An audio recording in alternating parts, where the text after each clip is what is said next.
মায়ের হাতে প্লাস বইয়ের হাতের স্পর্শ আছে আর কি। যাই হোক, আজ এই বৃষ্টির দিনে গরম গরম নেহারি খেতে কার না স্বাদ লাগবে।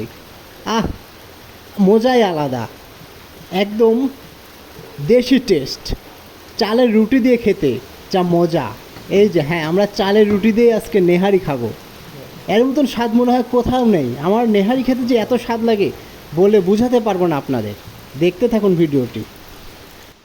আজকের সকালে বৃষ্টির দিনে মায়ের হাতে রান্না করা গরম গরম নেহারি তাই খাচ্ছি। নাকি? না, মায়ের হাতে প্লাস বইয়ের হাতের স্পর্শ আছে আর কি। যাই হোক, খাচ্ছিতে মানে সেই স্বাদ। অনেক স্বাদ আসলে। নেহারি যে না খাবি, যে নেহারি যে টেস্ট না বুঝবি, তাই কখনো মনে হয় গোস্ত বা কোনো কিছু খাইনি জীবনে। অনেক মারাত্মক একটা স্বাদ, এর মতন স্বাদ মনে হয় পৃথিবীর কারোর ভিতরে নাই, আমার যা মনে হয়।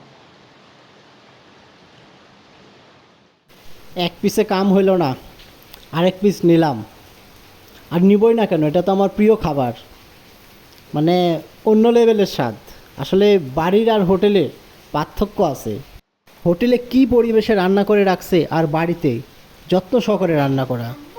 লে হাড্ডি খা। নাও